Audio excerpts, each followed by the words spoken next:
Meantime, we're also learning a U.S. airbase in Iraq was attacked multiple times overnight with armed drones. We've been seeing a growing clashes between Israel and Hezbollah. In New Orleans, turning the U.S. military base in Iraq was the latest target of drones launched. Southern border of the United States with Mexico. We have just returned from our southern border.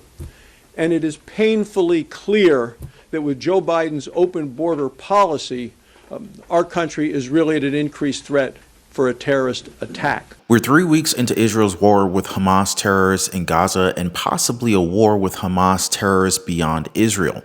Beyond Gaza, possibly even right here in the United States of America. And that's what the head of the FBI today has brought us breaking news earlier today, right here in the United States, guys, right here on U.S. soil. The ongoing war in the Middle East has raised the threat of an attack against Americans in the United States here on our own soil. Some very stunning comments, not surprising, but still very stunning to the ear by the director of the FBI, Christopher Wray, today said about Hamas and possibly Hezbollah and the Iranian regime striking right here in the United States, guys. This is unbelievably alarming. So now I want to go ahead and break this down for you guys just in just a moment here. And what else I want to talk to you guys about is that there is an endless supply of material here that I need to share with you guys.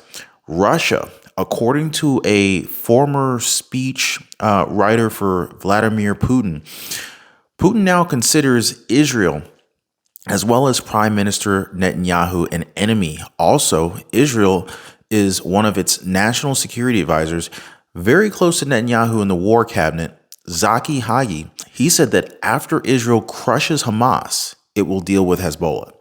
Now, by the way, guys, if you appreciate the news updates, please take a second, take a moment, just hit the like button for the video. It only takes a second. It really means a lot to me. Also, if you enjoy the content, please consider subscribing to the channel. Totally appreciate that. Last month, another all-time high. It's gotten so bad that the Homeland Security has raised the terror threat because so many people are coming in illegally. And remember, in terms of 9/11, it only took a dozen terrorists to take down the World Trade Center as well as hit the Pentagon. What's happened on October the 7th in Israel is a reminder that terrorist organizations can strike at any time. And while we know on September the 11th, 2001, 19 terrorists killed 3,000 Americans.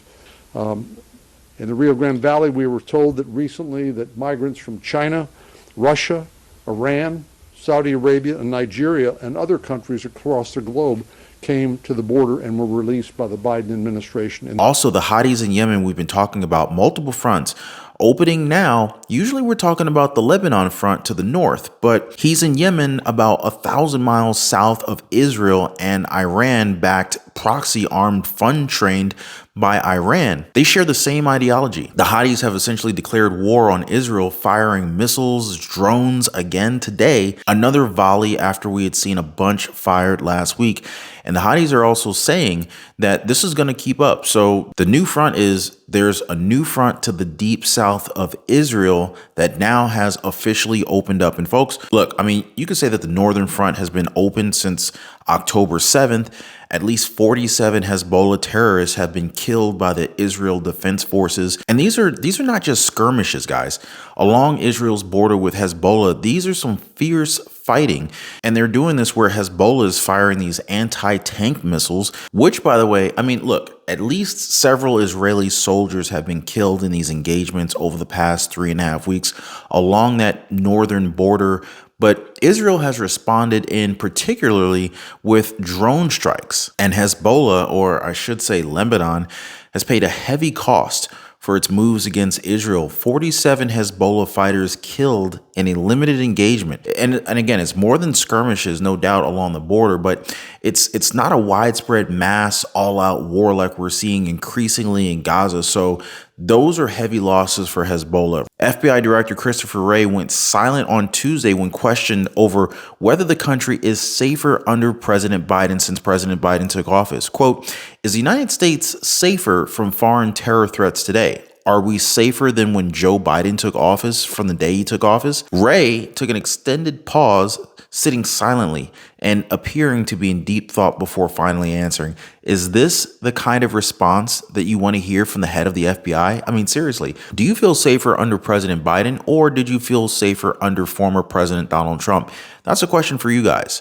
Quote, what I would say to you is that terror threats have been elevated. But I also think that there are lots of things the country has done throughout law enforcement to be better prepared to deal with them. Not directly saying whether the country has actually become safer under President Biden's watch or not, but he did give a response, albeit it's pretty neutral if you ask me. What do you guys think? Quote, I asked FBI Director Wray a simple question. Is the United States safer than it was before Joe Biden took office? Nearly 10 seconds of silence. This is almost as bad as Mitch McConnell and his frozen, his long duration of pause back several months back. So after nearly 10 seconds of silence, he finally admitted that we all know the terror threats have elevated. Okay, well, we got an answer, but maybe not the answer to the question. Hamas launched a deadly terrorist attack against Israel on October 7th, leading to a military response from the U.S. ally. The conflict has renewed concern in the United States that there could be similar terror attacks inspired by Hamas and other terrorist groups, including by domestic and homegrown terrorists. U.S. may face the most significant terror threat rise of ISIS inspired by recent Hamas attacks, warns FBI Director Christopher Wray. The Hamas attack on Israel has inspired foreign terrorist organizations to call for attacks against Americans and the West, says FBI Director Christopher Wray. Is it time to get in our bunkers and just stay in our houses again? The FBI Director Christopher Wray warned on earlier today, that the U.S. faces the most serious terror threat since the rise of the Islamic State nearly 10 years ago as a result of the Hamas attack on Israel on October 7th. Very concerning, guys. Christopher Wray told congressional hearing in Washington that the Hamas attack, which killed more than 1,400 people in southern Israel and took over 200 hostages, has inspired multiple terrorist organizations to call for attacks against Americans and the West.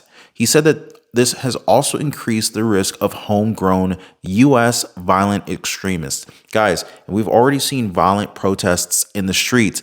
New York, Brooklyn, Chicago, New Orleans, we're seeing it happen all over the place, and it is only getting worse. I mean, just the other day, I shared with you the pro-Palestinian rioters storming the Russian airport, flooding the runway, looking for Israeli flight. A group of protesters in southwestern Russia flooded an airport while chanting anti-Israeli remarks on a Sunday night. The airport, which is in the city of Makhachkala in the Republic of Dagestan, closed after rioters began flooding the runway, according to Russian Aviation Authority. The state of Israel views gravely attempts to harm Israeli citizens and Jews everywhere. The majority of residents in Dagestan are Muslim. Jews are a minority group in Russia, with only around 83,000 Jews residing in the entire country. And Russia's defense minister accuses the U.S. of fueling tensions, warns of a clash between nuclear powers. Russia's Minister of Defense on Monday blamed the United States for fueling tensions across the globe, claiming that the West's steady escalation threats a military conflict between nuclear powers. Washington, for years, has deliberately undermined and destroyed the foundations of international security